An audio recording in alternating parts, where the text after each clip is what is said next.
With the rise of the internet and the proliferation of high-tech jobs that require computer skills, there seems to be less interest in music and arts and education.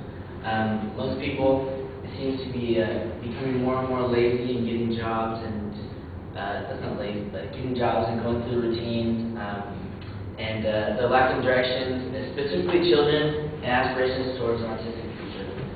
I'm here to make the claim that the introduction of music as well as the involvement during a child's youth promotes superior developmental results as well that are greater than those of other programs in activities such as sports, computer studies, and other related areas.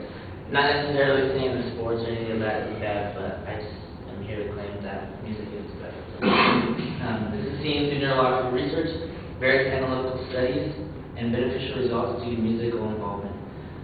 The reason behind this being that not only the future generations adhere to higher educational levels and in hopes that we can push them to advancement in education, but that since music affects everyone in various ways, we can ultimately influence the future of mankind.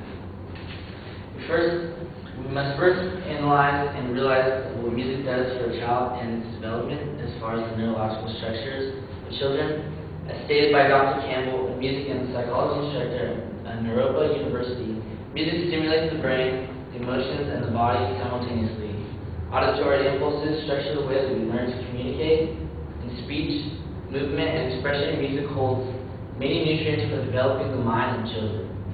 It is my work to inform and inspire parents, healthcare providers, and early childhood educators on these great benefits. According to various researchers, neuroscientists have discovered that a child's brain grows in power and intelligence when it's stimulated by the environment. So a lot of kids, a lot of times when they're getting raised up, especially during the first 3 years, the brain triples its weight, establishes over 1,000 trillion nerve connections, which is twice as many as adults have. So a lot in these first 3 years of children, they're very sensitive to learning, and they take everything in more than you actually perceive as an adult per se. For a small size, the brain is a truly complicated tool that is capable of a number of things and issues.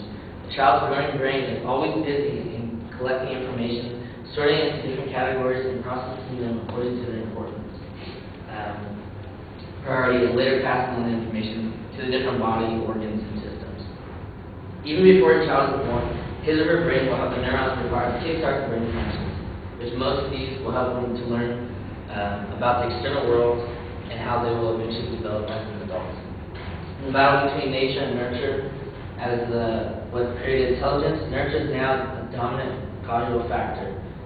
We know this because it's obviously in most children, we can see that intelligence isn't necessarily a born trait rather than a learned or acquired trait. A quote by John Watson, a psychologist, once stated, "Give me a dozen healthy infants and my own specific world to bring them up in. I'll guarantee to take any at random and train them to become any type of specialist I may select, whether it be a doctor, lawyer, artist, merchant, chef, and yes, even beggar and thief, regardless of their talents, penchants, tendencies, abilities, vocations, and races and ancestors."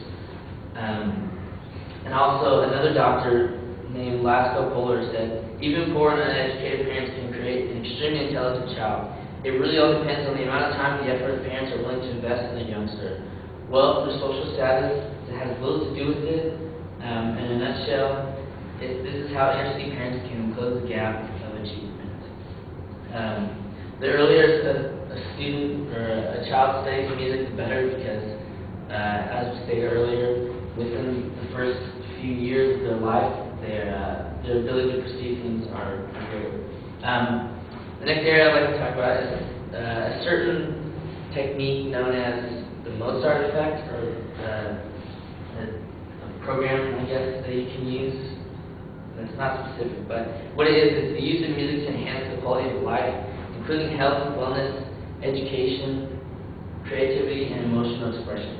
A set of research results that indicate that listening to Mozart's music, and not always typically Mozart, but that's found to be the most efficient, may induce a short-term improvement on the performance of certain kinds of mental tasks known as spatial and temporal reasoning.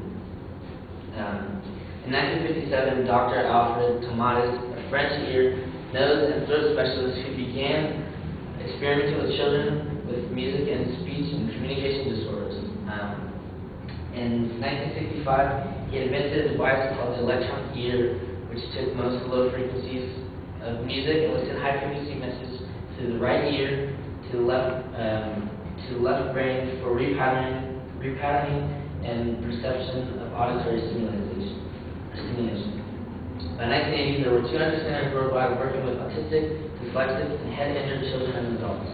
He discovered that Mozart's music was best organized for orderly time, spatial, and space perception, which I was stating previously. In the 1900s, new research suggested that some of Mozart's music may be beneficial for these things.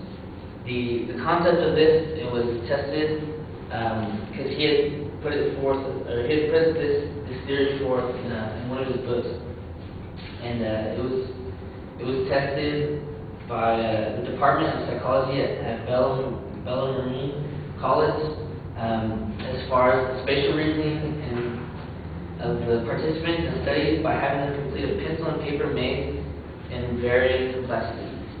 The students were given 8 minutes to complete mazes, as many mazes as possible. If the Mozart effect is replicable, the participants' performances on the mazes should be enhanced after listening to Mozart's music relative to the other 2 listening conditions. Of the 22 volunteers, the average student completed 2.68 mazes in 8 minutes after listening to Mozart's music. After listening to different types of music, the average student only completed 2.2 mazes, and after being in silence, the average student completed only 1.73 mazes. So you can see that it was effective in their figuring out. Several studies by the American Association for the Advancement of Science, which is based at Brown University, explores the effects in arts and music education on young children's learning. The conclusions of these studies support the theory that music instruction can help build intellectual and emotional skills, facilitate children's learning, and strengthen other academic areas, such as reading and math. Also, these studies indicate that music can positively affect children and adults of all ages. One study specifically by the researchers at the University of Wisconsin and the University of California states that when 3 and 4-year-old children were given simple piano lessons over a 6-month span, they performed 34% better than other children in IQ tests, some of whom had computer lessons or other lessons on different subjects. These impressive results came from a study of 789 children from diverse social and economic backgrounds. So it wasn't particularly a small and set apart group. It was a large amount of children who were tested for this. In 1998, a McGill University study found that pattern recognition and mental representation scores improved significantly for students given music instruction over a 3-year period. They also found that self-esteem improved while taking music lessons. In 1999, students who experienced in music performances and music appreciation scored higher on the SAT, like I said previously, with no music education. 53 points higher on the verbal and 39 points higher on math for music performances, 61 points higher on verbal, and 42 points on math for music appreciation. So, it's 2 different areas. Research also shows that when a child listens to classical music, the right hemisphere of the brain is activated, and but when a child studies a musical instrument, both left and right hemispheres in the brain light up, which significantly the areas become activated are the same areas that are involved in analytical and mathematical thinking. Researchers at the University of Münster in Germany have discovered that music lessons in childhood actually enlarge parts of the brain. An area used to analyze the pitch of a musical note is enlarged 25% in musicians compared to people who have never played an instrument in their life. The earlier the musicians were when they started musical training, the bigger the area of the brain appears to be. Finally, to further exemplify the example that children can be creative geniuses, there are numerous child prodigies which validate this ideology. What a child prodigy is, most of us know, it's defined